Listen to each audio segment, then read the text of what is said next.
So we're going to start morning off with a panel for several agency owners. We did this last year. I thought it went very well, and we have one veteran in that panel, but I also got 3 new people to join us, so we get a bunch of different ideas. The way this is going to work is for the first probably 45 minutes or so, I have a few questions that I'm going to be asking them, and then we're going to be opening it up for questions from the audience. The intention of the panel is to, whether you have a company or you're looking to build your own company or grow your company, learn from people who've been doing it for, let's find out how many combined years of experience we have. Would you like to introduce yourselves? Sure.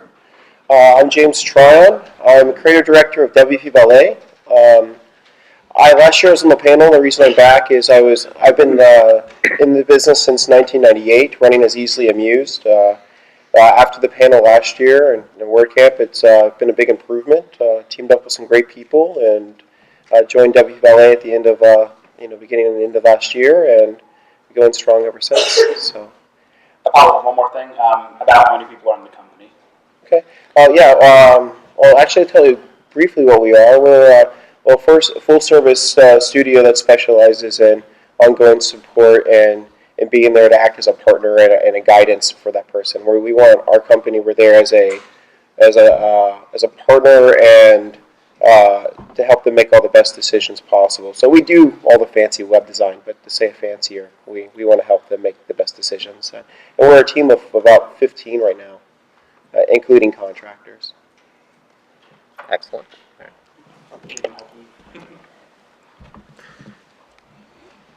So, is that good? Everybody hear me? Yeah?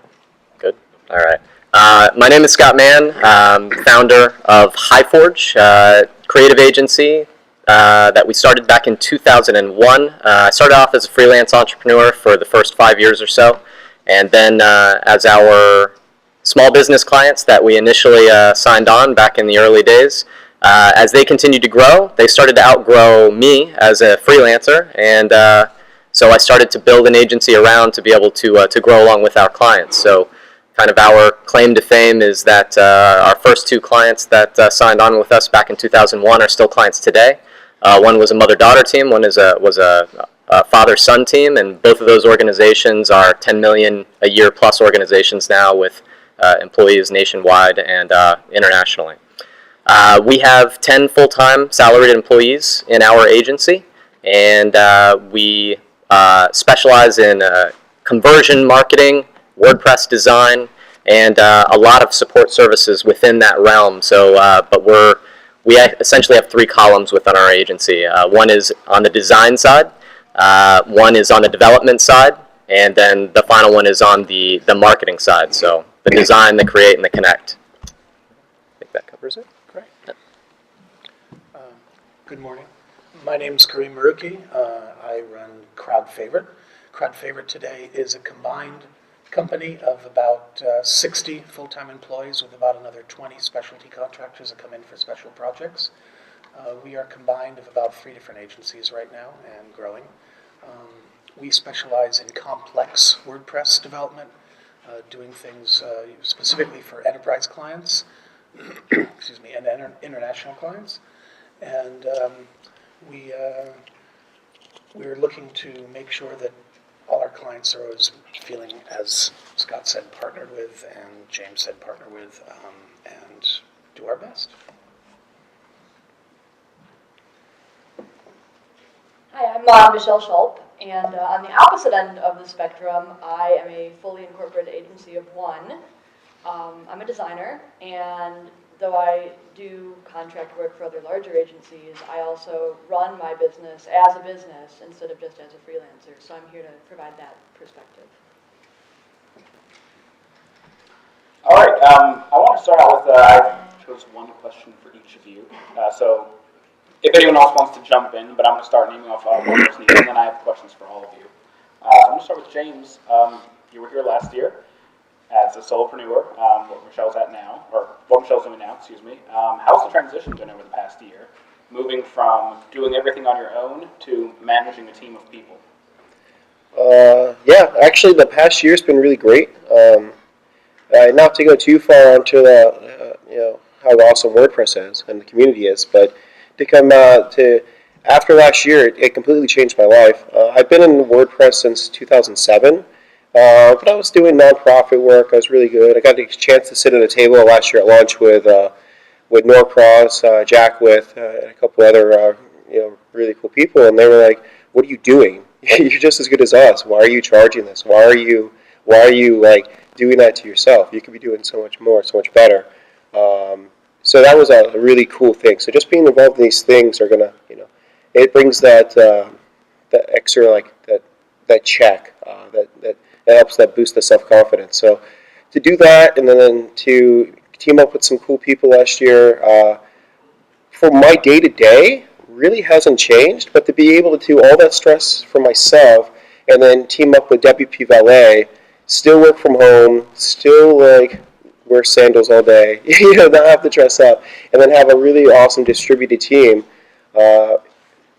it's really turned my life around. Not that my life was bad, but it went from being cool, just doing my thing, to thriving and providing jobs for other people and growing a whole department with a team and really making some awesome stuff. And this has all been in the past year, just from WordCamps. We've been around. I got stuck in the wholesale industry for a while. For 2009, 2013, I was just doing overflow wholesale work. No one knew me. No one saw my work. But everyone's seen my work, but no one knew it was ours.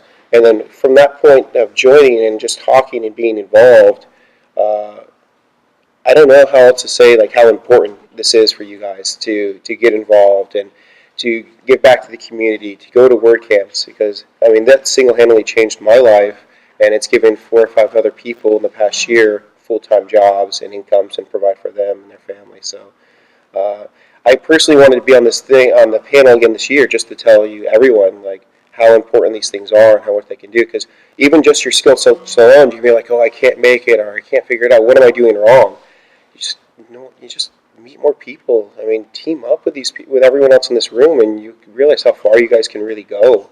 There's a lot of great talent, and just being involved with the community will help everyone thrive. That's the best part of the open source mentality, I would assume, is giving back and sharing. So I don't know if that exactly answers your question, but I've had an amazing year, and I still work from home. I'm still, same computer, same location. Nothing's changed besides that all my buddies are working with me again, and so it's really cool. Congratulations. Thank you. I'm going to do a really quick plug then. After lunch, one of the classrooms is going to be a contributor session. If anyone has any interest in getting involved in the WordPress project, there are an unlimited number of ways to get involved, and not just writing code. And there will be people who do it every day, talking about how to get involved, what things you can do, and walking you through all afternoon. It's on schedule. I can't remember which room it is, but please come join us. Scott, I did not know that your first 2 clients that you ever had with the company you still have. How did you keep them around? It's a good question, because a lot has changed since 2001. So back then I was coding, I was designing, I was writing all of the content. I was a certified Google partner back then as well. I was also managing their pay-per-click. And at one point I was removing viruses from their computers. So a lot's changed. So after the first couple of years, and they started to really explode, and they were like, yeah, wow, this internet thing really does work. We want more of that. Lots and lots more of that. It was a very awkward, ugly duck kind of transition, because I was getting asked to do many more things than I could do, and I personally didn't have a network. I was working under the radar. It was all word of mouth type business, and back then, people like all of you in this room were very hard to find. There were very few of us at that time, especially here in Orlando. So it was very difficult, and it took a while, but the good news is it was relationship driven, and that's the key to that transition, that it was relationships. It was the fact that I would meet with them personally on a regular basis. I would hold their hand. I would do the things that, essentially, it would drive most businesses into the ground. I was doing so much work for free that they were willing to forgive me my mistakes during that transition period. And it turned out to be a very strong and valid partnership. And like you said, it's that connection, that relationship that it was essentially a friendship with these clients. And so we strive to do that even continually today when we bring on new clients, the same type of thing, because the clients are going to make mistakes and we need to forgive them, and we're going to make mistakes and the clients need to forgive us. And for that to be a success, there has to be a personal relationship there. And for any creative agency that's starting off, I can't stress that enough. And that was really the key to that success. And we might later get into specific mistakes that were going on and give you some actions, but that's the overview. Thank you. Karim, we talked last night about how some people might find it hard to try to start a conversation with you, and not hard, but that they feel intimidated to do so. Beyond that, you have such a high profile. Beyond that, what else has changed in the growth of your company? Like going up to 60 employees now. What has changed for you personally in that time? So, full disclaimer, this isn't the first time I've done this. This is not my first development shop that I've grown to this size, and actually the largest shop that I've managed was about 250 people. So it's about constantly resetting your priorities. From day one, it was being on task with every single decision that's being made, and as you hire people that you trust, as I mentioned yesterday, letting go of things. You have to let go of things as quickly as possible to try and make the organization grow. Once you've decided you trust somebody to do a job, you let them do it. So. Excellent. Yeah. A lot shorter. Sounds like. That's good change. I like that.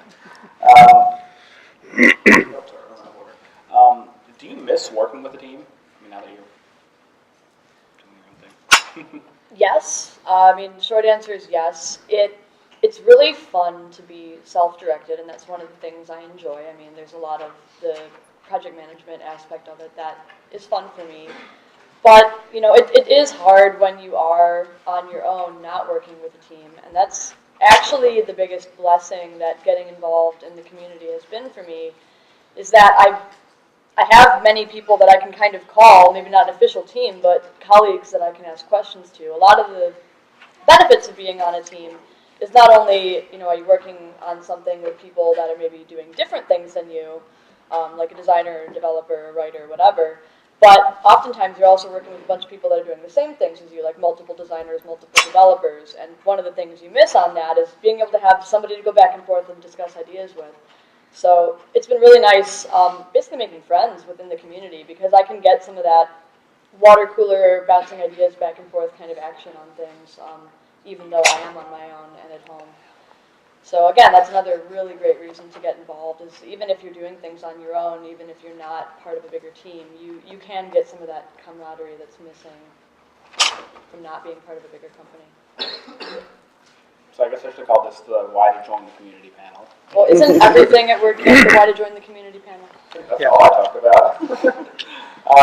So next questions I have are all general. So I'd like to jump in with something. Oh, go for it.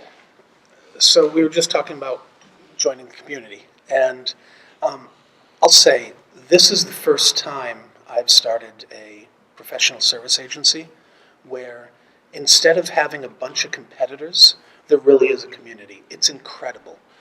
It's been 40 years that open source has been out there, 40 years plus, but I can tell you through the 90s and the early 2000s, there was no place, as Scott said, for people to come together and meet. Right now in the WordPress space, there's a few agencies that are competing to be the largest or be the this or be the that. You'd be surprised. We all sit around in rooms and talk about it, and we pass leads to each other, and it's much more a cooperative than competition. This is the one place I've seen in technology where people aren't trying to be super secret. If you're looking at the WordPress channel in Slack, people are actually helping each other on projects. People are helping each other if they get stuck on something, openly and in public on Twitter. It's amazing. This is something that hasn't happened before. So if you really want to get into technology, you really want to become a better developer, a better designer, whatever it is, you can literally tweet somebody a question, and realistically, you'll probably get an answer. It is a one-of-a-kind thing, and I think it's a mixture of the sheer size. The other open source projects don't have the size that WordPress does, and a mentality that was started by Matt Mullenweg and that has continued on. I fully agree. Most of my clients don't know anything about the community, and they think it's amazing when they're like, I'm having a problem with this plugin. I'm like, oh, hold on, let me go text the developer, see what's going on. Yeah. Love it. And they will help. I would say the next questions are whoever feels that they want to jump in, so you have to like snatch mics from one another. Too crazy. I'm going to jump past those right now. What would you consider a defining trait of your business? What, not necessarily why someone should choose you over someone else, but why, it sounds corny, why you choose you. Why you go, yeah, we're awesome. I'll go because I'm pretty awesome. No, I won't say what sets us apart because I don't look at us as competition. We tried very hard on all the wording on our text not to sound like we're elitist or better than anyone else. What we strive to do is a lot what Scott was saying. It's the hand-holding. It's the customer service. It's not the skill set. Anybody can learn to program. It's that attention to detail, making sure you're there for them, making sure you respond to their emails timely, making sure if you say you're going to do something, you do it. And that's not so much just what we do, but that's what we try to do. That's how we retain our clients, put it that way. And we have a way and we retain our clients. Not that we're trying to get more clients from other people or steal clients. It's when you do a good job, you treat them as equals, and you're there, and you do exactly what you're going to say. You deliver on time. If you're not delivering on time, you warn them way in advance why it wasn't going to be there. You're working with them daily and weekly, proper meetings, proper reports. And that's really it. I mean, if anybody does that, you're going to have lots of clients, and they're not going to go anywhere. So that's what we thrive to do, or strive to do, is really keep the clients' goals in mind and keep them educated and together as a partnership, which we've kind of already said earlier. I guess I'll kind of build off of what James is saying there, to kind of distill it down to something that we say within our agency on a regular basis. We like to provide cutting-edge solutions with old-fashioned service, and by old-fashioned service, that really comes down from my father. I had an old dad. He was born in the 20s, so he grew up in the Great Depression, and our house growing up, the kitchen was 80% of our house. It was a custom-built home, and it was filled to the floor to ceiling with food, and it was an open door for the entire community. And it was, we grew up in a relatively poor community, so our house was the place where everybody came to socialize and eat. And he gave and gave and gave.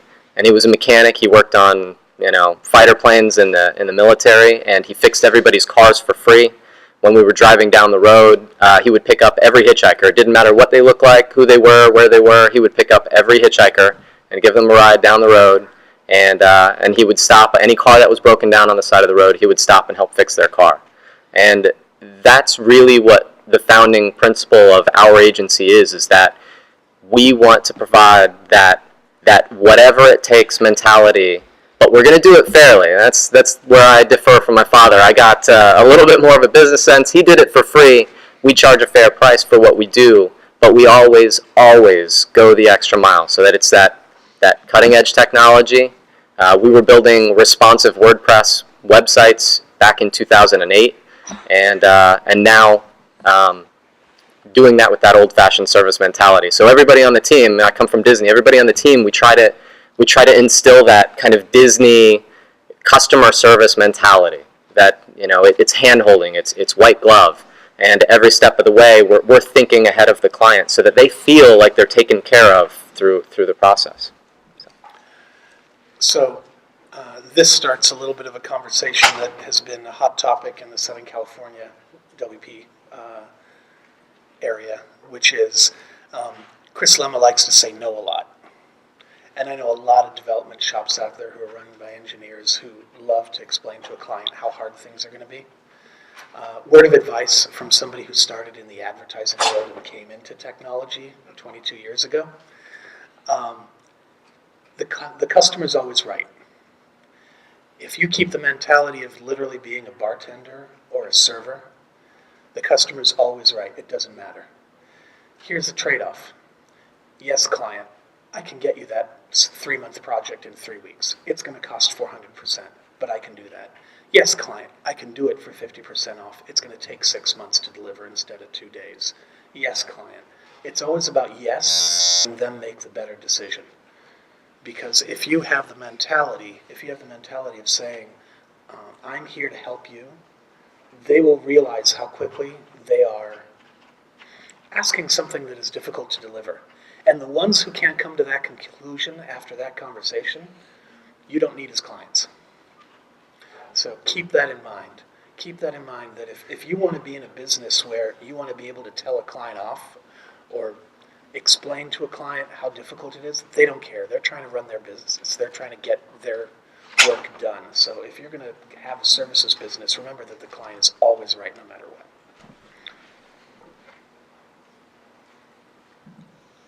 So I think the interesting thing, and probably something you'll hear from almost anyone you ask this question to, is that the real distinguishing thing for all of us is service and how we provide that service to people. I mean, I think I'm a pretty good designer, but there's lots of good and great designers out there, and I'm pretty good with WordPress, but there's tons of people that are better than me at WordPress. And so really the thing that distinguishes all of us is how we provide service. The particular brand of service that I'm passionate about is being a translator for people and empowering them to be able to make good choices and understand things. For my clients, that's finding the client who's very passionate about what they do, but maybe doesn't understand the web space. And I'm like, all right, awesome. Like, I don't know what you do, and you can tell me all about that, and then we can get super excited together, and I can teach you about how WordPress works to the point where you're empowered to do it yourself. And this isn't just for work. I mean, this is the whole reason that I got started talking at WordPress events and speaking and helping people.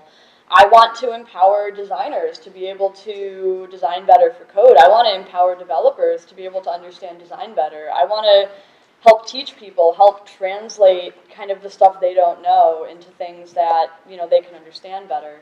And I do have also a family story. My dad is, he's in technology, so he's a system administrator, like he gets all this stuff. But my mom, she likes to joke that she's, finally joining the 21st century now. She's a few years behind, we got her first smartphone like a year ago, and it's been great. But she came to a WordCamp with me to see me speak, and she went to a bunch of the sessions, and she said, after hearing the stuff I was talking about, after hearing me explain it to her, it got to the point where now she can tell other people about what I do and explain it to them in a way that they understand. And that's what I'm excited about. Like, that's what I want to be able to do, is just help people understand in the context that they need to understand it in. So that's, yeah. How do you decide who not to hire? When you need to hire new people, what would you see as red flags? This is mine in case anyone here wants to get a job with any of these guys. They want to help out to do. I'll start off. So we have a little bit of a particular business. We are a little bit niche. A lot of the people in the WordPress community love doing all roles. And for those of you in the community, you might have heard lately, we actually undid one of our acquisitions because we love working with these two guys, but they had a business where they had all the touch points. They worked with the clients, they did the business development, they did the accounting in the business, they programmed the websites, they did the design, they delivered it, and they maintained it. And they loved doing all those things. So we brought them into the company, and very quickly they said, we love the idea of working on a giant project. And we put them on a project for a major television network that was 9 months, that was incredible, that was 12 people around the world working on code together. Wonderful project, but all they did was write code for those months. At the end of it, they're like, we miss literally talking to the small client about how to sell mugs off of their WooCommerce site. If you want to touch all things, you're the wrong fit for us. We love sort of specializing. We do have people who come in as front-end developers and then cross-train and become back-end developers. We have back-end developers who've gone into project management, project managers who've gone into digital strategy, people who are lead developers who spend a lot of the time on the phone with clients. But it is sort of a specialization. You're not going to come in and help them set up their Google account. You're not going to come in and help them do these other things that a lot of companies, you get to do that when you stay at a smaller shop. So I started off with a negative just to sort of put that playing field out there. But on the other side, we do have high specialization. Our front-end developers are leading the charge on some of the most interesting stuff going on with SaaS out there, and some of the most interesting stuff on what the new layer of what we can do with the front end of WordPress is happening. Some of our back-end developers are working with the core team on what's going to happen with testing moving forward. Our CTO, Chris Lemma, is starting a giant initiative where we're going to work with the community more on what that looks like. So our back-end developers are very interested in that because they get to focus on that. They get to play with that all day. So it is a little bit of give and take on that. I'll take a sidestep and add another layer to the conversation, which is, going back to the question, how do you tell a good hire from a bad hire? Within our agency, we've gone through a couple of different phases where, at first we thought hiring, rock stars and superstars was the answer. And we come to find out later that talent does not make a great employee, does not make a great team member, does not make a great creative necessarily. Sometimes they belong on an island by themselves. And so what we found is that a certain amount of talent is absolutely required. However, it's the attitude. Everything comes down to the attitude. And in this world, in the world that we're all working in, part of the attitude is not just being, a good and helpful person. It's also that at your core, you have to love learning more than anything else in the world. You're going to have to relearn your job every 3 to 6 months. If you don't love learning, if you like stability and the same thing all the time, this is the wrong industry for you. It's the wrong type of work. So when we're hiring people, we're paying much closer attention to attitude and ability to learn and communication skills than we are to talent. We'll run through the normal tests, make sure that they can, do the code, that they're a decent designer. Everything else can be trained, but you can't train a positive attitude. And the last part of that is motivation. If I have to motivate people on my team, I have failed. I've hired wrong out of the gate. You have to hire motivated people. Mm-hmm. And that's really been what's made our agency successful and going from that first team member to 10 team members in I think about 3 years. So. Yeah, well, I have a little bit to say about that. How we hire is really the community based. We know these people already. We interact with them. We see them around. You probably know we're interested in you because I've talked to you a lot over several events. So we try to find talent and people who enjoy what they do. We work it together as contractors first, a couple projects. We might not ever go past that state. We might see there might be a good niche to go more, and that's how I was acquired in. My Easily Amused all became full of became part of WPLA just because we worked together as a contractor for a year before we ever did that.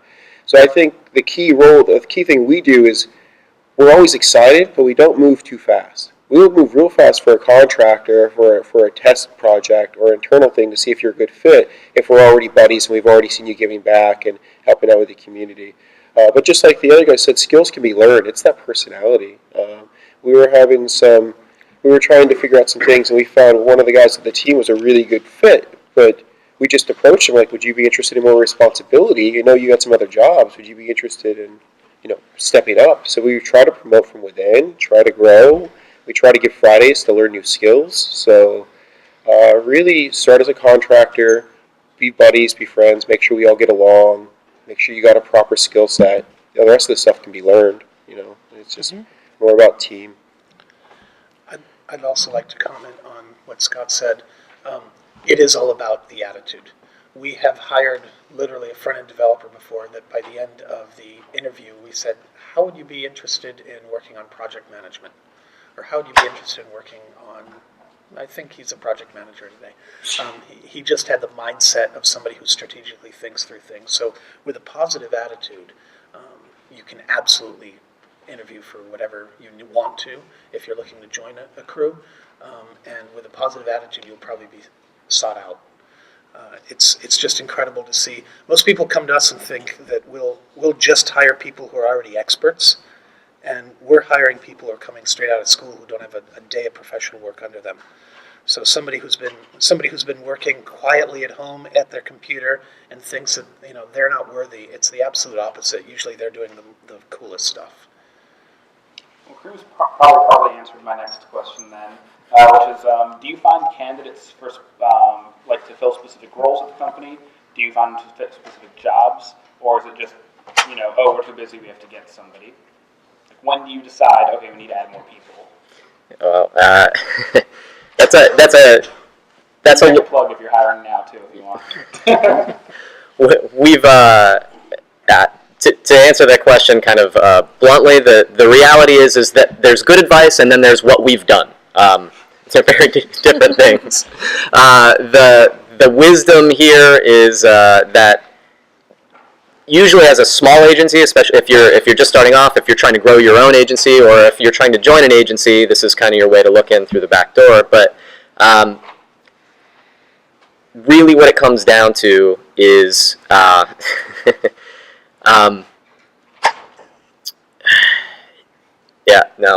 it's coming.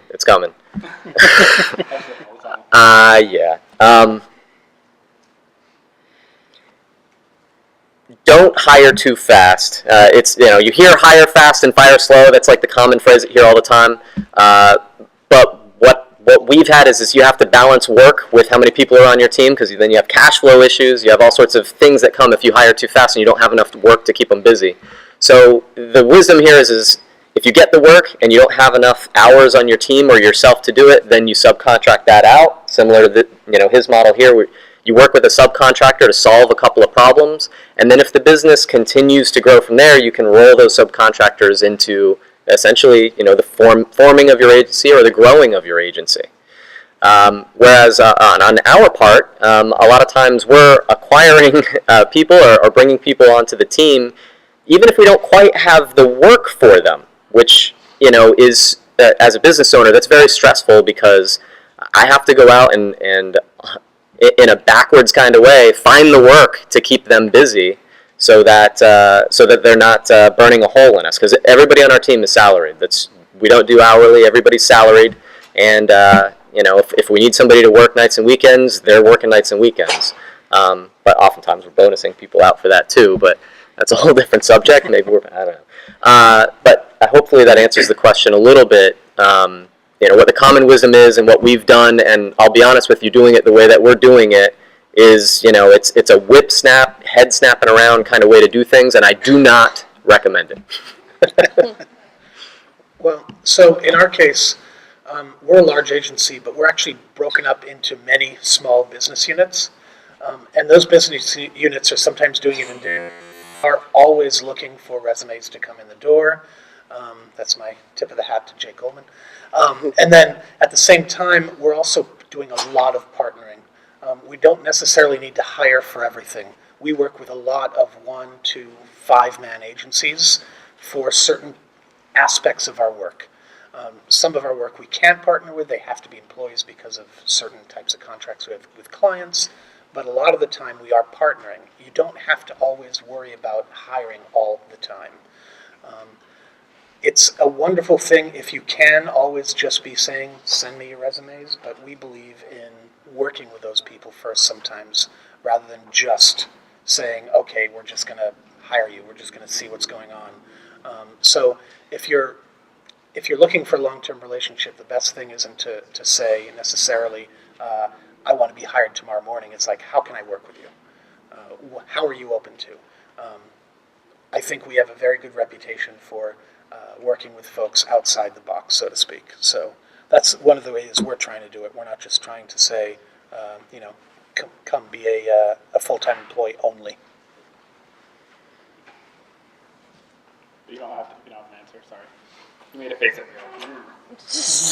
Similar question, but for clients. How do you guys know when you have enough clients?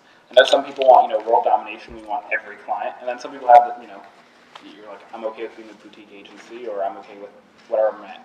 Is there any point that you feel this is enough? I'm comfortable where I'm at, or are you continually growing?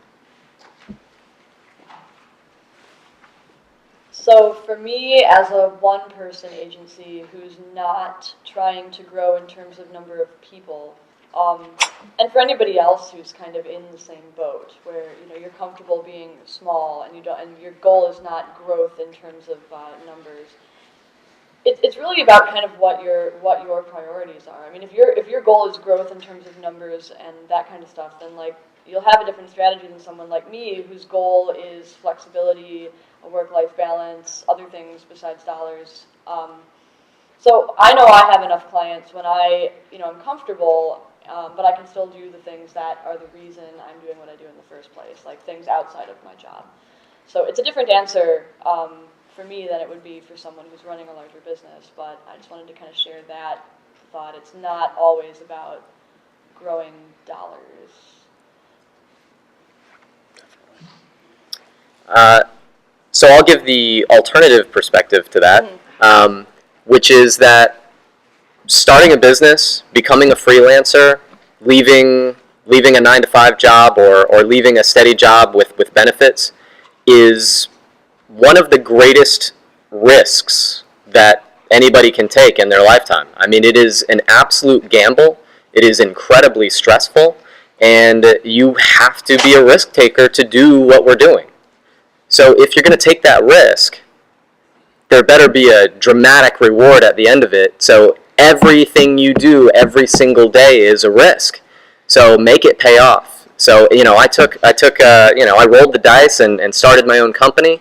Why would I quit after I did the hardest part, which is jumping off the mountainside? I'm flying down. I don't want to stop and drag my fingers down the side of the mountain to slow down. I want to keep going, and I want to hit that blue ocean at the bottom.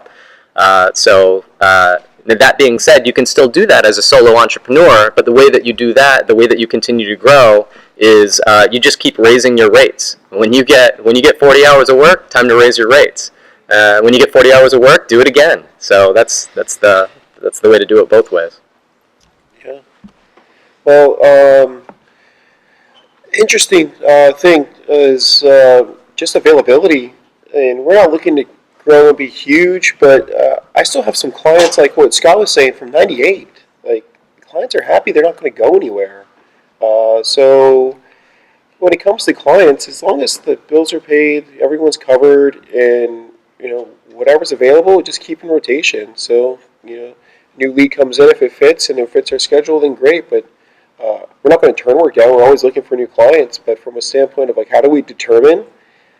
We keep raising our rates when we get too busy. And if you can't afford us, well then, I'm sorry. We have lots of connections we can send you to. We have lots of friends. I know it's a little off topic, but even something like Iron Yard in Canvas and stuff like the new Iron Yard School program, when we get leads that don't come in, it's like we need somewhere to send those $60 leads. They don't fit us. They don't quite work for us, but we still we can help our friends out. That's part of the community. So really keeping the clients happy. They're going to grow with you, and just keep raising your rates so you don't have to work crazy hours. And that's kind of what we're trying to do, at least for the creative side. I feel like I'm going to skip ahead a question now then, since you both kind of partly answered it. How do you know when it's time to raise your rates? Real quick free answer. Is anyone here a freelancer, solopreneur, entrepreneur, you own your own company, something? Good, most of the room. So when do they decide they need to raise their rates? You already kind of answered it, but any other insight? Well, Anyone? do you want to start yeah, with this sure. one? I mean, the rules that they've been saying, applies whether you're an agency or a freelancer. Like, when you're getting too busy, when you're taking on too much work, when working, 12-hour days is normal instead of the exception, yeah, raise your rates. Like, obviously, you're good enough. People want you. You're in demand. Like, that's how it works. So, and most people that I know, probably including me, could stand to just raise their rates right now. Like, we almost all undercharge for what we're doing. I mean, we're all very talented people. Like, even if we don't think so, there's plenty of people that wish they could do what we do, even as we wish we could do what other people do. So you deserve to raise your rates. So at WordCamp Los Angeles a few months back, I was interviewed, and it very quickly went viral that I was yelling like Steve Ballmer on stage, "Raise your rates, developers, developers, developers," and it's absolutely true. Every single one of you are not charging enough. I don't need to know what you're charging.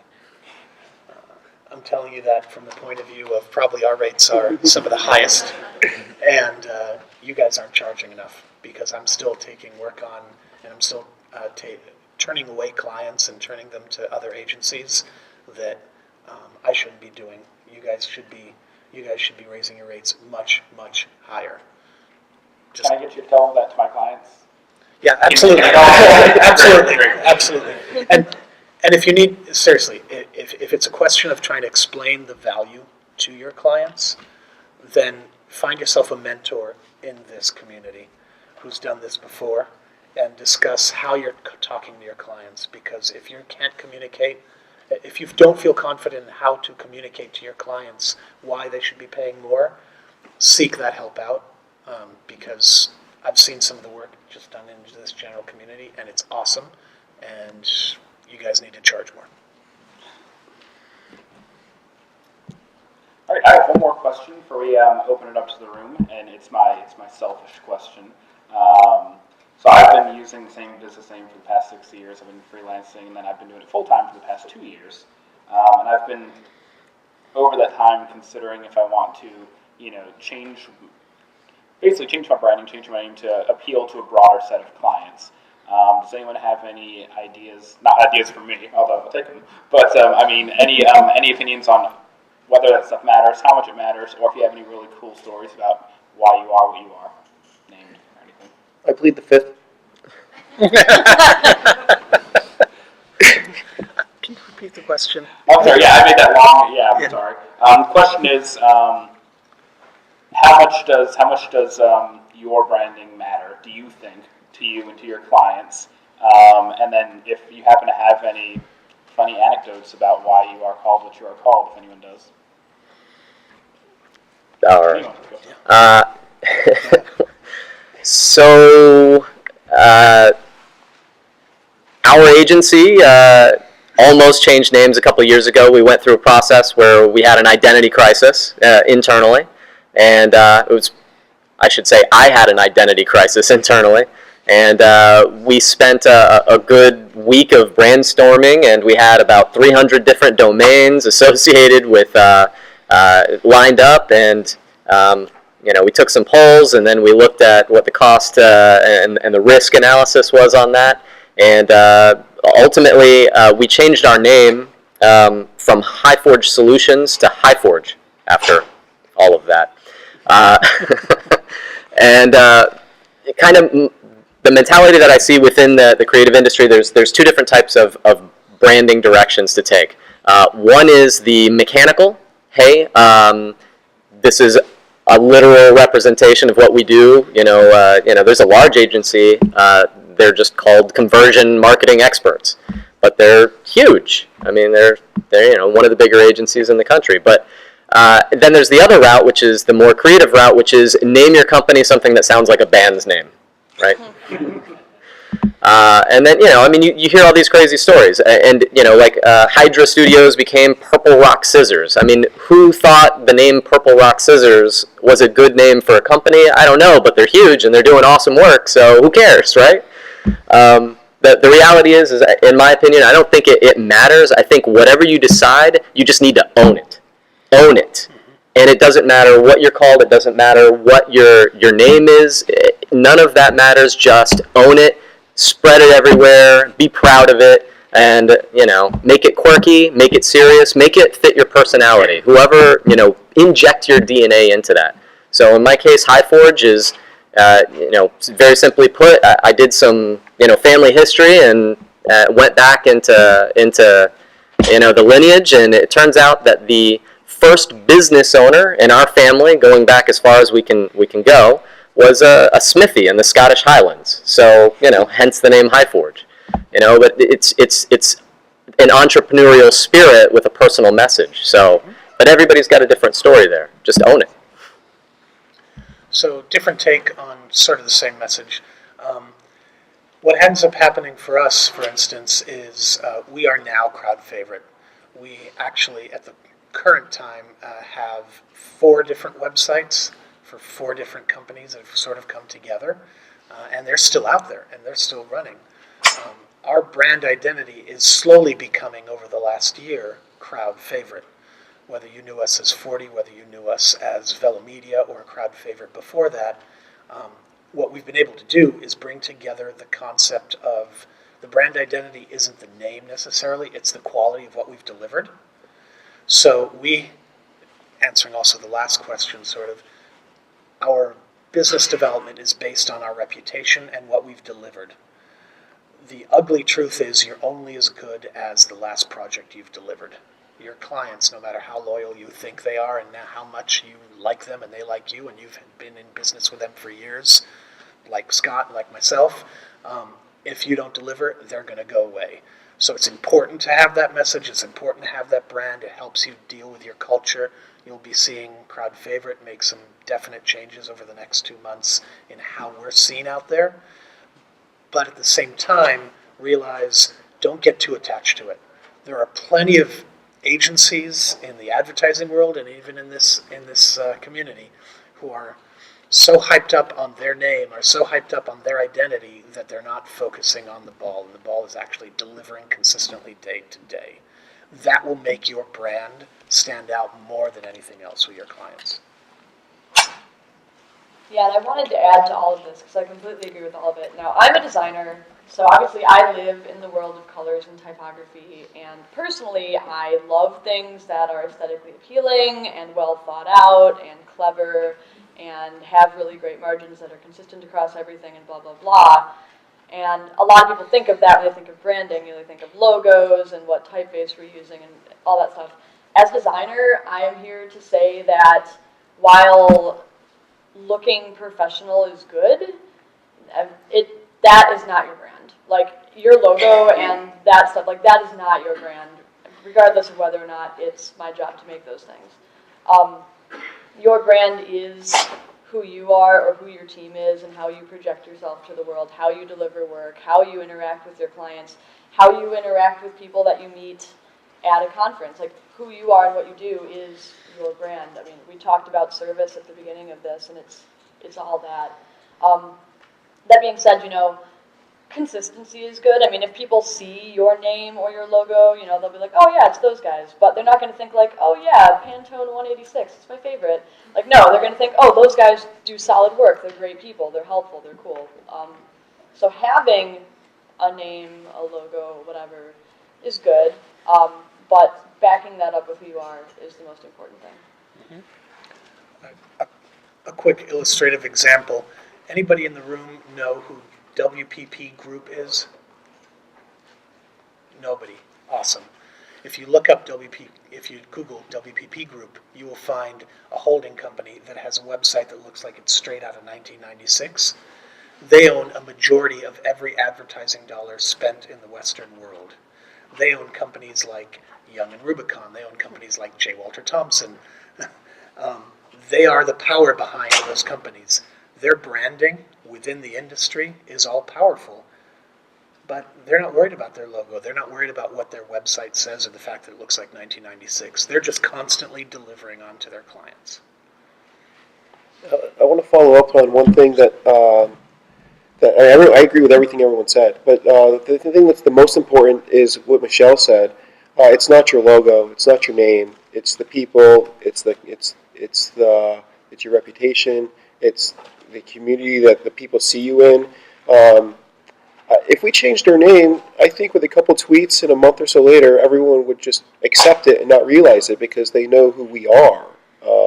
Not saying we're going to change it, but like we're right, like we're crowd favorites. 4 companies. We're actually there's 3 of our companies right now at WP Ballet that we weren't going to mess with it because we don't care. Like when we slow down and we have to worry about that, then we'll worry with that. Like, but our brand is delivering great work with great people and happy clients, and but it is nice to have a good, pretty logo as well. So it's. And I'll be a little bit more direct in specifically businesses that have something that seems like it's a regional name, or it's the name of a city. The name of a city is in the business or whatever. That can be. You can take it 2 different ways. It can be a hindrance or it can be a benefit. And the reality is there's a lot of businesses out there that started off with something like that and kept it all the way through from 1 employee to thousands of employees. And it didn't change anything. That's the reality is it is what everybody here at the table is saying, that the logo and the brand name is really just a nickname for what you're delivering. It's just a shorthand version of what your company is delivering. All right, last year we had way more questions than we had time for, so I had an extra half hour on today. I'm opening up the floor for questions. Unfortunately, we don't have our extra running mic, so I'm just going to repeat your questions back. They can be for anybody or for everybody. Please say who. For anyone that wants to take this, there's a lot of diversity sitting at that table today, and there's a lot of difference in whether you are specializing or whether some of you are providing quite a bit of touch points. What really defines the difference between what some freelancers are doing and what makes an agency? Because some of my assumptions kind of got blown away here, I think, based on the differences between these business models. So where is this definition? So the question is, where's your definition between being freelancers versus being an agency? Where would you find that divide? Well, that's a tricky one right now with how much of remote working has been. Like remote working has changed our industry a lot. Like I said earlier, the difference between last year and this year, I still work in my same office. I still work in my house. It's the same thing, except now I have a hangout room open with everyone that I'm working with, and I can chat with them. And there's really no difference between what we can do and what a group of freelancers can do from friends or just your friends that are like, hey, I'm stuck, like we were talking about earlier in Slack, or Twitter. The difference is, I feel, in agencies and freelance is when you get out of your own way and you understand your messaging.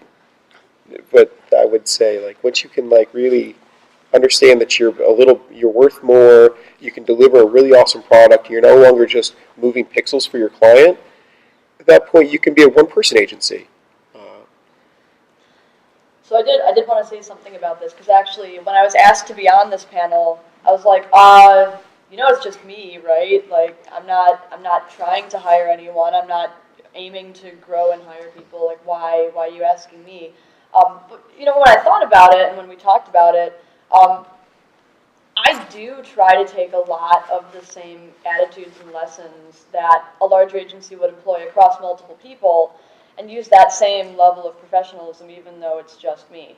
Now, I know that I'm limited in the things that I can do by myself, and that's fine. But I still try to compartmentalize, like, hey, this is the project management aspect of what I do. This is the design aspect of what I do. This is the development aspect of what I do. This is the financial aspect of what I do.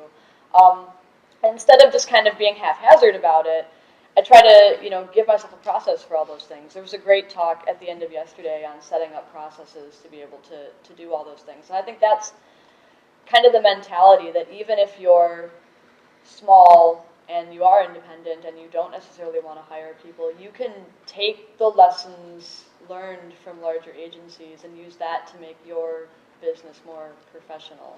So I wouldn't say that there's a a line in terms of professionalism between being small and being large. Obviously, there's vast differences in processes and things people have to worry about, but professionalism can be there regardless of what size you are.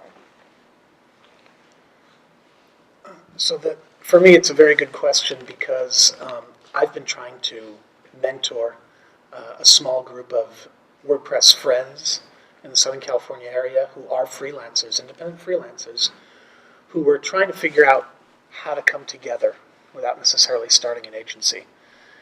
So we've had a lot of conversations around this, and what it's come down to for us is you can be a jack of all trades as a single freelancer. You can do a lot of good things as a single freelancer. Michelle is a great example of somebody who can not only run a business, but also get the work out the door. That's great. If you need to grow that because you have a client that needs more, that's where the structure of an agency becomes important. Because while you can have 3 jack of all trades and just decide who's going to do project management, who's going to do front end, or who's going to do back end as an example, what ends up happening is as that work gets more robust, you need more and more organization.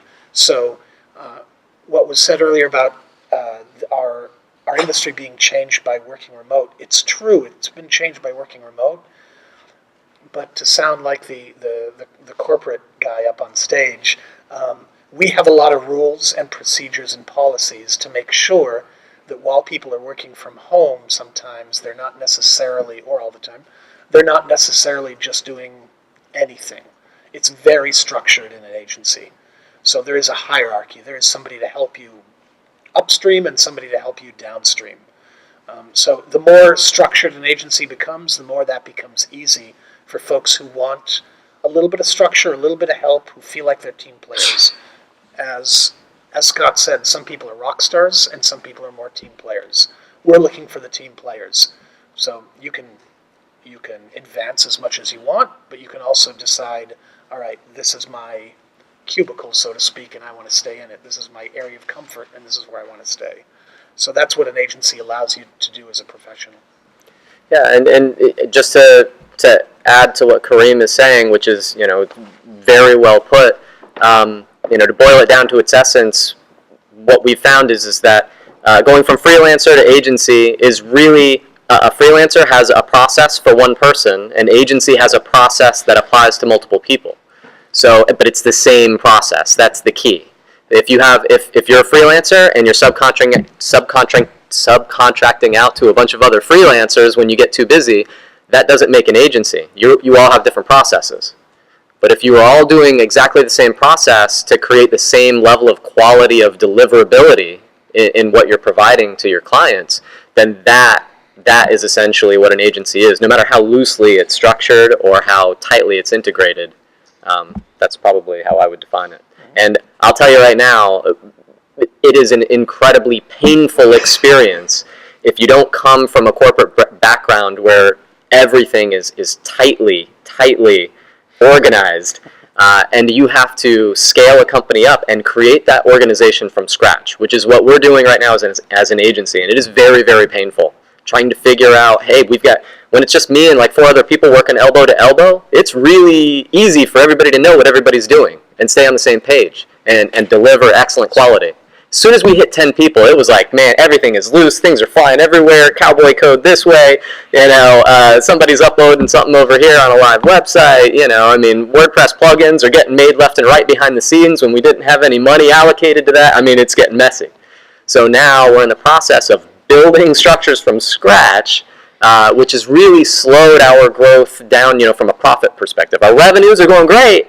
Profit, we're flat because we're internally focused, trying to figure out how to get everybody on the same page in a very structured way when everybody's been used to being a cowboy, right?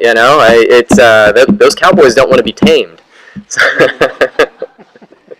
I'll say one quick thing. I know it's not quite the exact thing we're talking about, but the process is so important. Like, to go back to the remote, it is, but we trust our guys, and we're very talented people, but we're going to hang out all day. We're in that, but we have morning check-ins. We We stay constantly on we keep everything in project management software, and we're constantly checking in with each other. We're constantly making sure we're on task. We're checking with the clients.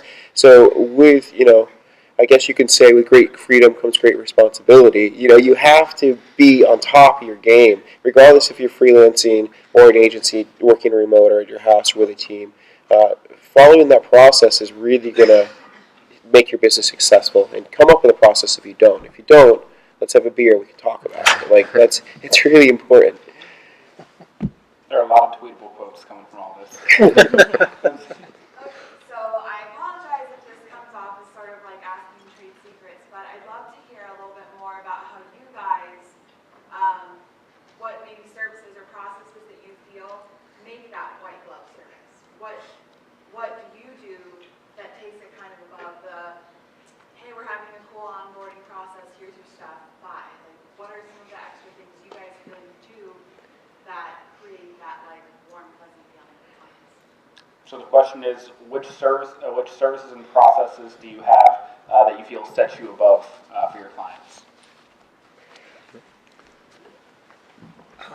Actually, we pretty well broadcast it, so it's not a trade secret.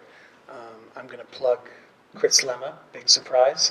If you haven't seen his talks on WordPress TV or anywhere else on the net about done or managing virtual teams, the same concepts we practice within our offices, and it makes a giant difference.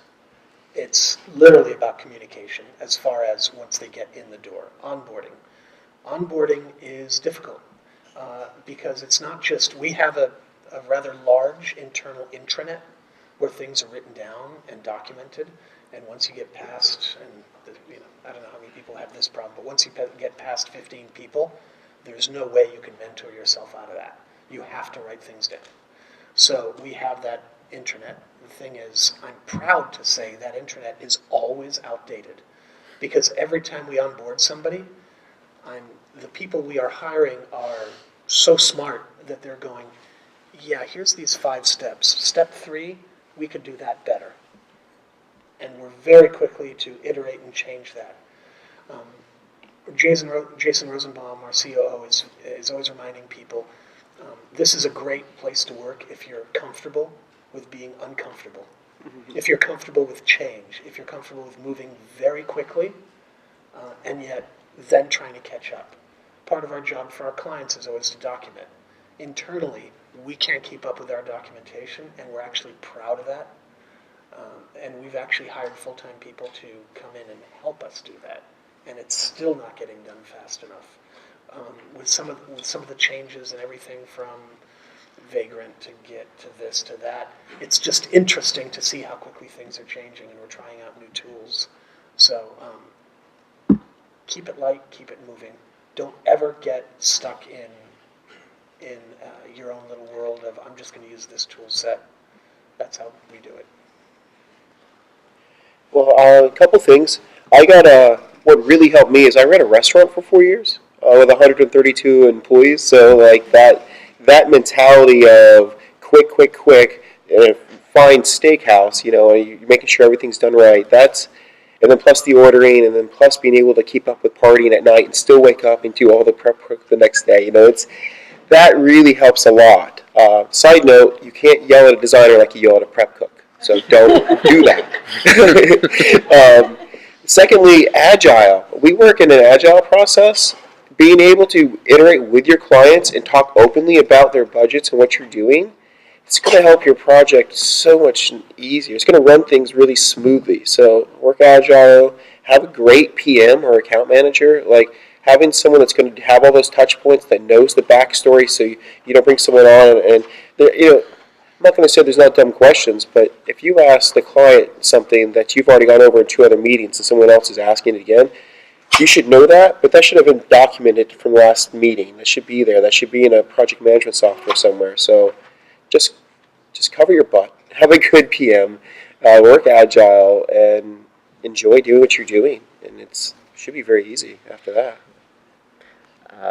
So I always like to try and give some specific actionable advice. And in the scenario, if you're a solo entrepreneur and you're trying to figure out how to get that white glove service, and then apply it as your company grows.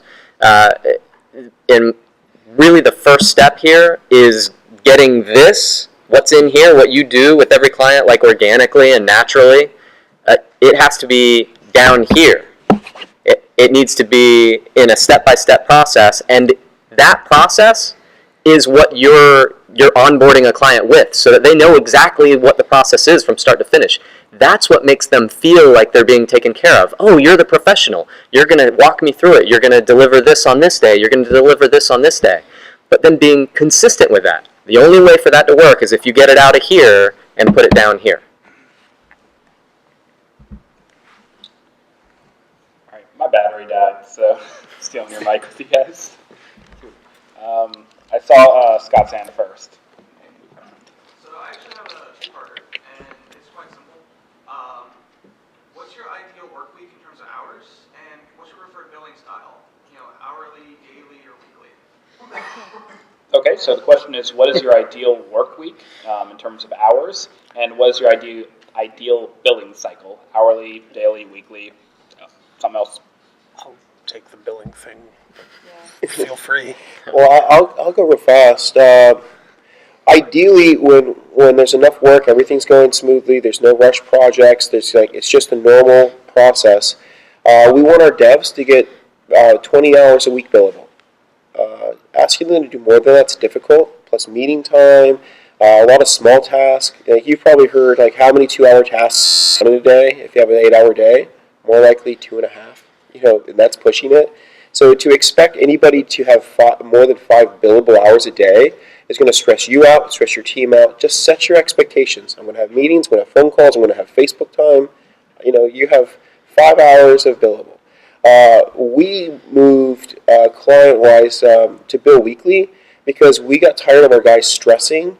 If I just had 1 more hour, this would be amazing. Or if I just had 30 more minutes, let me clear that. So we went to working for the weekly sprints, focusing on what the client wants, and allowing our guys to really shine on something if they want to make something awesome or have a little bit of free time to go and add some polish to something.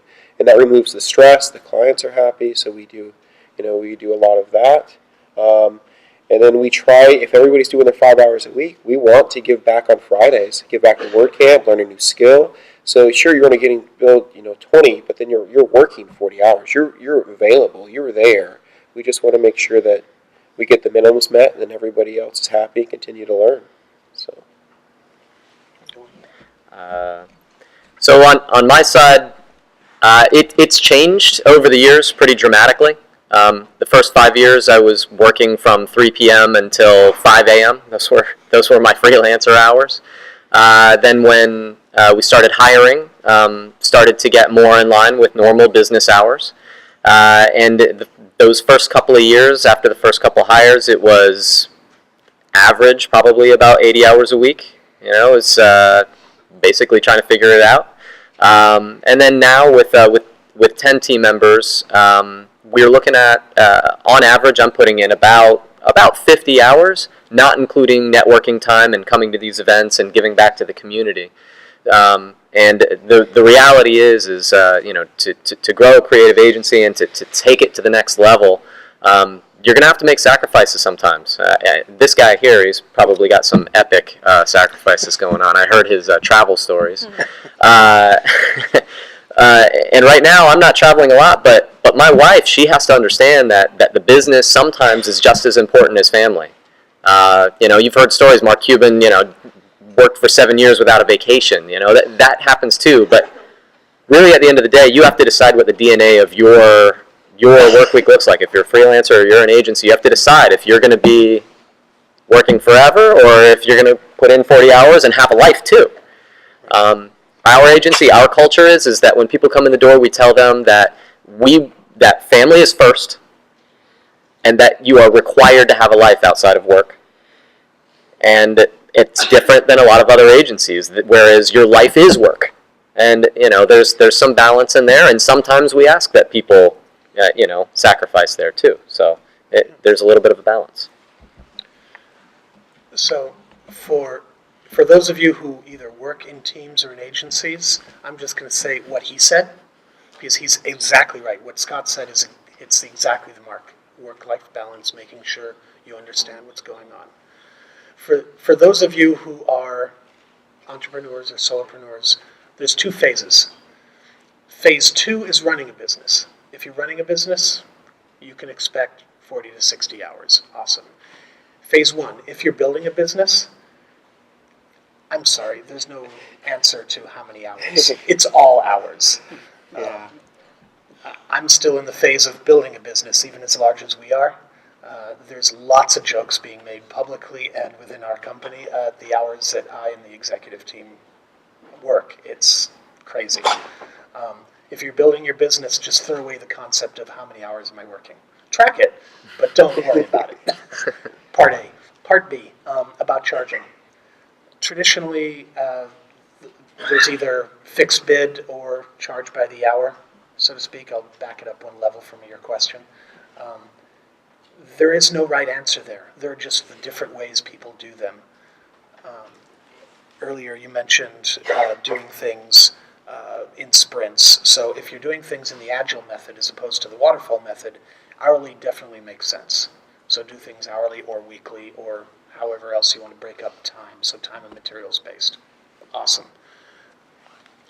If you have strong project management principles or strong project management background, you can make a lot more profit with fixed bid.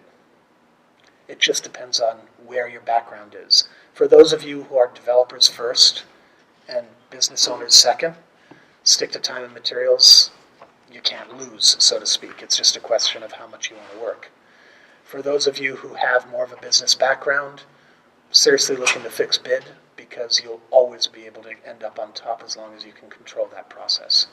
And that gets into a very deep discussion, which I'll be happy to talk about with anybody off stage. Sure. So this particular thing in terms of hours being worked and kind of that lifestyle is something that's important to me as in my journey so far. When I started, I mean, we all as an independent, you always hear, and it's our culture, it's the whole tech culture, the crazy hours worked and the late nights and the stress and never sleeping and blah, blah, blah. We almost brag about how little sleep we got sometimes, it's like a badge of honor. And when I started out, I was working full-time at a brick-and-mortar agency, just a multimedia agency, not WordPress. And I was putting in 50, 60 hours a week there, then going home and freelancing on top of that, another 20 hours a week, plus taking classes and trying to buy a house and a billion things. I was crazy. I never slept. I got chronic, health problems from it that I still have now, even though I haven't lived that life in 4 years. And I probably will have these problems for the rest of my life. So when you start, there will be crazy hours. You can't get away from it. You're starting with nothing and you're building something. It will be crazy. Don't forget to take care of your health. A good chair, a proper desk environment is so important. I can't even talk. I mean, I have back problems. I'm 28. This is absurd. But I can't even stress how important it is that even if you're going to have some sleepless nights, even if you're going to be working 60, 70, 80, 100 hours a week sometimes, you don't have to do it forever. Know when you've reached the point where you personally are going to stop doing that. There is a point, whether it's a monetary amount or a company growth size amount or whatever your personal goal is. Know when you're going to stop doing that. And don't stop eating well. Don't stop trying to sit in a good place. We ignore it, especially when we're younger, but it just leads to problems, Walk around, work out, do something outside of working, even if it's 5 minutes in the middle of the day, because all you have time for. Look outside, go outside, feel sunshine on your face, hiss at it, because you don't know what it is. It's fine, but do it! It's really important. Now, I work, probably about 20 hours billable a week, plus another, 5 to 10 hours non-billable stuff, just because the reason I'm doing this is to be flexible, is to be able to exercise, is to be able to see friends and family, have hobbies, go to work camps. That's important to me, but. Yeah, go ahead. So what she said is very important. Know what you want and let that dictate whether you're spending 20, 40, 80, whatever hours. Know what you want. The people who are happiest in this entire industry are the ones who know where they want to go. Looks like you want to grab it. No, I'm good. I can't even. I heard about that something on the internet somewhere, I think. Look into What that. is this internet you speak of? I saw behind you, she had a question earlier, but now she's in the conversation, so too late, you lose. It's not a question, I just want to hear what you have to say. I look at the stage, there is like 3 men, managing agency, 1 woman, freelancer. The only comment about having good balanced life came from you. Thank you. I heard somebody saying that my wife has to understand. I'm just wondering, can a woman be manager of a big agency? Is it possible to have a real balance between having a great career, running an agency, and having a family, friends, whatever, cats, whatever you want? Is it possible for a woman to be single where you are? You can come stay here. So the question is it possible for a woman to be able to manage a big agency and have that work-life balance? And I have a feeling Scott might want to say. Yeah, I'll add. Karim, go ahead. So to start, the managing director of our Italian operations, her name is Oriana Mariotti. She has 3 children, is married, and volunteers at one of her son's schools. And she also full-time manages all of the Italian operations for our clients and for our internal things within Italy. It's absolutely possible. She puts in hours where she can and where she does. Internally, we have people who schedule meetings with her around her own life. It's not my part in our organization to tell people to have a work-life balance. We have a management staff who is literally looking out for the best interests of our employees, making sure if somebody's working too hard to tell them to back off. One of the reasons we track time isn't necessarily to bill our clients if we're doing fixed bid projects, but we still bill our time because it's a first indicator. We still track our time because it's a first indicator to say to somebody, wait, you're doing way too much, you need to back off. So we track that utilization on purpose for those internal functions as well. So I have some very specific experience on the subject of my wife, which we talked about, but she happens to already run her own agency. She has 15 people on her team, and the reality is when we first met and got together, she worked in retail, and in the first couple of years of our relationship, she started her business. Prior to her starting her own business, she did not understand why I was working so hard and why she didn't get to see me very often. There was significant friction and conflict there. As soon as her business started to become successful, she looked at me and she said, I get it now. And ever since then, it's been smooth sailing. Well, I don't know if, not to sound rude, it's different that I'm a male, but I don't see what gender has to do with what we do. Some of the women that I know, even like Rebecca's here, Kim's in the back, they are some of the hardest working, even, they're amazing. Sometimes it's difficult. I mean, it's difficult to run a business and have a family and have a child but I was reading one thing that probably was the hardest thing for me. I mean, you have to trust and you have to have routine and you have to, delegate things. And sometimes like us as women, we think that, we can do this. And no, we can. So if you learn or you let it go or delegation is one of the things that helps you to grow.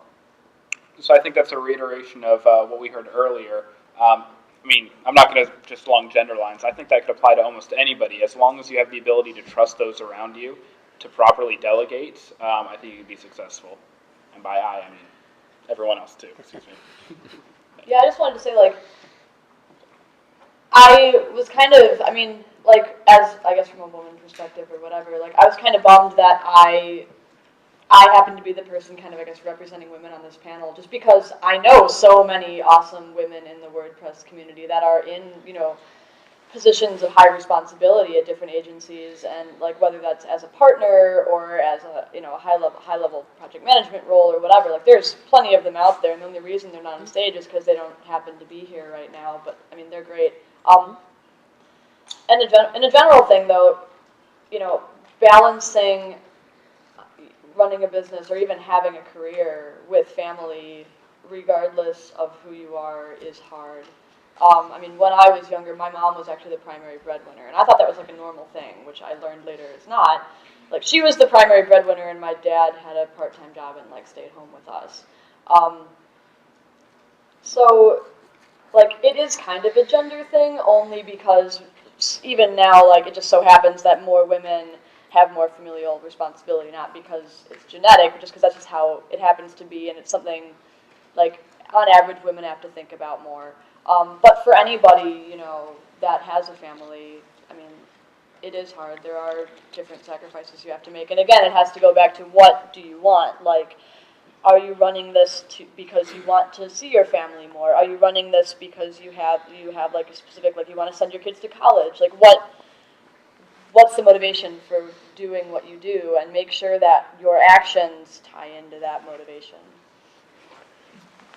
And then they don't only need to be necessarily lead entrepreneurs. The head of our project management department is a mother as well. The head of our front-end development, again, another woman. They're not necessarily jumping out on stage because sometimes they're choosing not to, and sometimes they're at a different point. I welcome more women to come into this community, specifically in WordPress and in technology. One of the groups at the community summit was specifically about diversity and how to welcome not only women but the LGBT community and everybody else to take leadership positions, so it doesn't just look like a bunch of men on stage all the time. I absolutely agree. I'm going to jump into the next question while also having an answer for that. Both of my parents were in the Army. That's where they first met. They both had careers there for several years. When my brother was born, my father retired, and he took care of both my brother and myself when we were born. My mother spent her entire career in the military. She went for her full career. She got degrees, like night school, while she was raising us. Multiple trips overseas for years at a time. She's not running an agency, but yeah, I think it's absolutely the case. Like Michelle said, you know, we didn't think it was weird that our mother was the sole breadwinner of the house, and I mean, it happens for certain people. I was going to lead into, I saw Chris had a question, and I've tried working with his wife on some projects, and he complains to me. He's like, man, she's so busy now, I can't even get her to work with me. It's his wife. But you had your hand up for a question, Chris. Yeah, I was going to ask, so I'm sure y'all had this where you have that Nike client that has just unrealistic expectations that are beyond what can be built. They want to be on the first page the day they launch within a few minutes and so forth. And then if they're an ongoing client and they go into nonstop, we have some that have actually gotten abusive with our staff, cursing them out on every call, belittling them, just rude as all get out. How or when do you guys make the decision that it's time to end that business relationship with that client? What goes into that decision process? So the question is, how do you deal with clients that have unrealistic expectations or are nightmares, and how do you know when it's time? How do you end that relationship with that client? It's over here. Well, I'll say I don't like to fire clients. You know, in the past, or it's fun to get it, like have the whole angry talks. Like, yeah, let them go. But I will say, don't be rude to my guys. My guys are everything. Or my crew is everything. So if you're going to be rude to my crew, you're obviously not working with us as a team. You might be having a bad day, but if it happens twice, and I'll even talk to a client, be like, that's inappropriate, or you're wrong, or well, let's talk about that, because I think you're mistaken. Like, I won't be rude about it, but I'll definitely correct them if they're like saying something. If it happens more than twice, we'll just choose not to work with them anymore. It's not that I want to make a scene about it. We have some we just chose not to do any more dev work for. We still do their maintenance. It's like we're just not going to. Don't be rude to us. We're helping you. It's I don't know. That's all we do. So, I mean, exactly what James is saying. In the history of our company, we've only, quote, fired 2 clients, and in the same case, we still do maintenance and hosting and domain registration type services for those clients. But in both cases, those clients were rude to team members, out of line. In one case, one of the clients, was borderline racist with one of our team members. And in our case, that's a one offense and you're gone type scenario. This was one of our largest clients. This was a very difficult decision that I had to make, but it was a very easy one at the same time. I don't regret it for a second. I mean, it's a significant amount of lost money, and I don't regret it for a second. But at the same time, from a business owner perspective, looking at revenue and cash flow, and this is going to hurt. It was hard in that respect. But the reality is, when you fire a client, that to me, the determination is exactly what James said. When it doesn't feel like teamwork anymore, when either party is providing hostile compliance, that's the time to either have a sit down and correct, or have a sit down and professionally separate. So basically, to echo what James and Scott said, your biggest asset, if you have employees, are those employees, not the clients. Clients, I'm sorry, will come and go. Your employees are number one, so you need to protect them. Sometimes employees can get a little bit sensitive if a client is just upset, rightfully or not, about something not going the way they need to, and then that's about the conversation. But if a client is being rude past whatever guideline you set, that's a time to say, I'm sorry, for the sake of my business, we can no longer work together, period. End of discussion.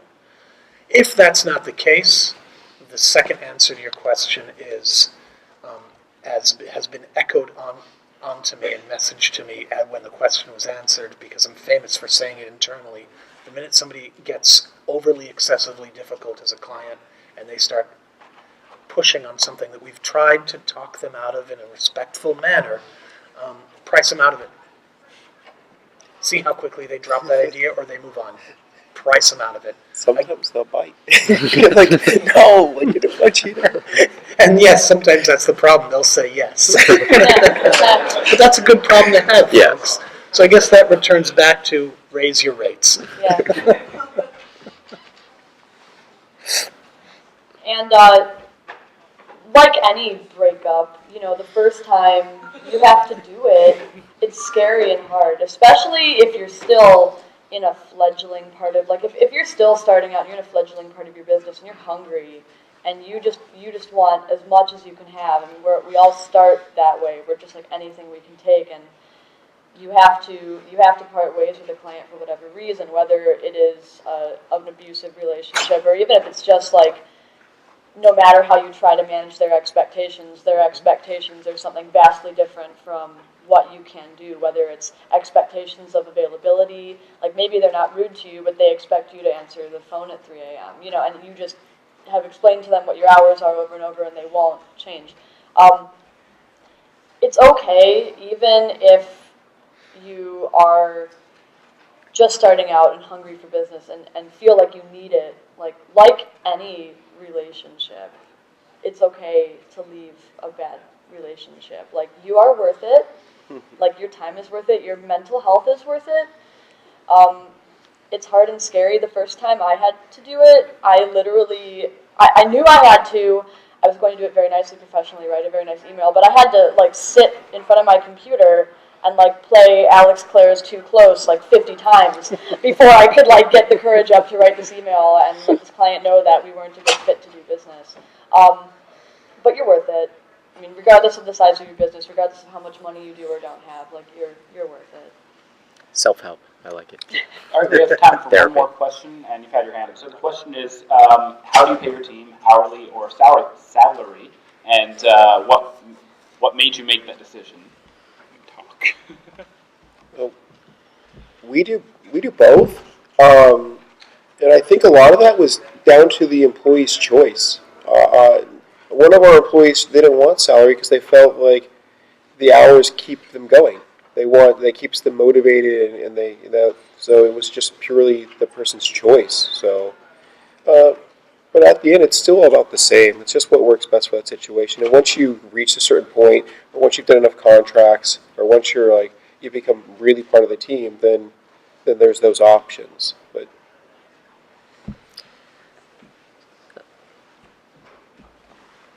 in our case, that was we started off with an hour. Most of our team members were working hourly in the beginning. In fact, everybody on the team was hourly for the first couple of years once we started our hiring process, and that worked fine until we started to to grow beyond just the original key team members.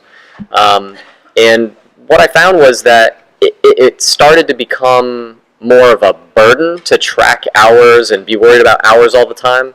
And really, it was more of it was a mentality type decision. Partly mentality and partly cost control.